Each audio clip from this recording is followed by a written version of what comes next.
Hey guys, Scarlett here. I hope you all are doing well today.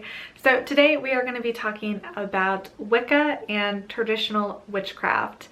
And I wanted to make this video for you guys because I've been getting a lot of messages from people who are kind of just starting out on their practice and are wondering what direction they should take it in.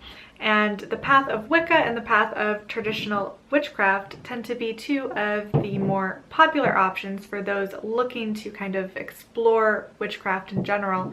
So we're gonna break those down and kind of talk about the differences between them in hopes that this video helps you decide which path fits you best. So we're gonna start with Wicca, and I have some notes here to make sure I don't forget anything, but we're going to start out with the actual term Wicca, which most likely derives from Anglo-Saxon terminology and basically means witch. And in this case, the term witch can be both masculine or feminine. So if you are a guy, you can definitely call yourself a witch.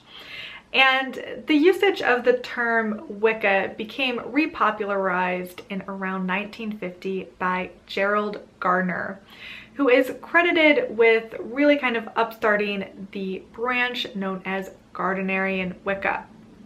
So when it comes to Wicca, you're probably going to hear about Gerald Gardner. So he was pretty much the one who kind of brought all of this, what we now consider Wicca, into existence.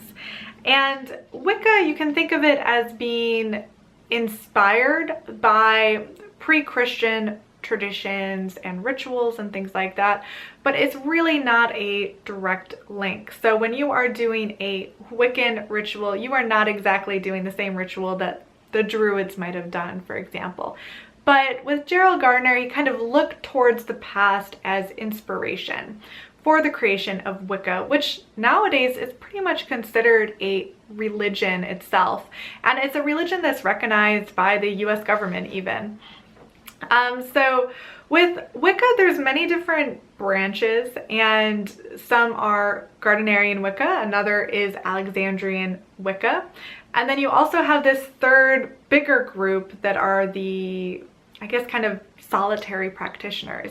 And that's an interesting thing about Wicca that really shows how it has evolved and changed over time. So when it was started, it was mostly organized within a hierarchical system where you'd have a high priest and a high priestess, you'd have an initiation ceremony, you might have different covens and lineages. And over time, that's become slightly less popular, and you find a lot more people are self-identifying as solitary Wiccan practitioners, or even eclectic Wiccans, meaning they don't necessarily go by a traditional group structure. They're just out on their own practicing. So there has been a lot of change when it comes to Wicca, and you're going to run into some probably traditional staunch Gardnerian Wiccans, but you'll probably run into a whole lot more known as solitary practitioners. So you can kind of take it either of those directions depending on what you'd like. And especially in the United States, I find you're going to run into a lot more solitary practitioners than you will people who are initiated in something like Gardnerian or Alexandrian Wicca. So one of the interesting things about Wicca is it does have a bit more of a cohesive ritual structure and more kind of tenets that are universal. So for example, if you are a Wiccan practicing in New York, you are a Wiccan practicing in England, or you are a Wiccan practicing in Japan, odds are you're going to be sharing a lot of the same beliefs, a lot of the same ritual structures, a lot of the same holidays. Now this is going to be a lot different from traditional witchcraft, which is very much based on your specific region. So on the one hand, it can make it very accessible, and if you go to an event like a pagan pride event or some type of open ritual to the public, it's most likely going to be Wiccan in nature, and it is going to probably be a bit more generic so that it does kind of include a wide variety of beliefs and viewpoints. And I do find that Wicca tends to be very inclusive of all different types of people, all genders, all sexualities, all other kind of spiritual practices and backgrounds. Nowadays, it is very much a inclusive religion. And one of the things that's kind of controversial within the Wiccan groups is the idea of the Wiccan Rede. And in a nutshell, it basically states, "And it harm none, do what ye will." So it's basically just saying, you know, like, don't do curses or don't hex people, because you're going to get that karmic backlash times 3. So there are some Wiccans who say the Wiccan Rede isn't necessarily historically part of Wicca, and some people who view the Wiccan Rede as a core tenet of their beliefs. So with the Wiccan Rede, though, you're going to find that that's quite a bit different than traditional witchcraft that tends to get a bit more cozy with some of the darker aspects of witchcraft. So if you are someone that really wants to just kind of bring in that love and light, really embrace the lighter aspects of witchcraft, then Wicca is probably going to be a better fit for you than traditional witchcraft. So another thing that I personally really like about Wicca is the festivals. So you have the Esbats, which are the full moon celebrations, but then you also have the Sabbats, which are the 8 Wiccan holidays. And I've done many videos about these Sabbats in the past, so I will link those down below in case you'd like to take a look and learn a bit more about the Wiccan Wheel of the Year. And like many people out there, I started with Wicca. It's a really good entry point when it comes to beginning your knowledge and understanding about things like witchcraft, or even things like paganism or animism, or in general nature-based spiritualities. So I do have a couple books that I would recommend for anyone who is starting out with Wicca. One being Wicca, A Guide for the Solitary Practitioner by Scott Cunningham. And this book in particular is great for those, like it says here, who are solitary, those that aren't planning on joining a Gardnerian or an Alexandrian coven, but just kind of want to create their own spiritual Wiccan practice. For those of you that are interested in kind of the more ceremonial magic or kind of group magic approach, Buckland's Complete Book of Witchcraft would be a good fit for you. So those are 2 books I would recommend for anyone who wants to learn a bit more about Wicca. Okay, next we're going to be delving into traditional witchcraft. And traditional witchcraft, you can think of it as a folkloric magical practice. And it's going to be very regionally focused. So with Wicca, remember when I said that, like, if you're a Wiccan in New York or a Wiccan in Australia or a Wiccan in Japan, pretty much you're going to have similar practices. It's totally not the same with traditional witchcraft because it is so regionally focused. So it's going to be based on the folklore, on the herbs, on the plants, on the nature spirits in your specific area. So a witch like myself in the Midwest, I'm going to be working with nature spirits like Lake Michigan, for example, since I'm in Chicago. I'm going to be working with the plants that grow here in the Midwest. I'm going to be working with prairie grasses, for example. And I'm going to be working with the folklore of this specific region and the settlers to this region.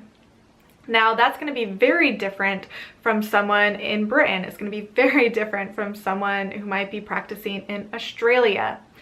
And not too long ago, I interviewed Jake Richards for my Cosmic Keys podcast, and he is a traditional witch from Appalachia. So he goes into the traditional witchcraft practices of that particular region. So it's definitely going to vary based on where you live.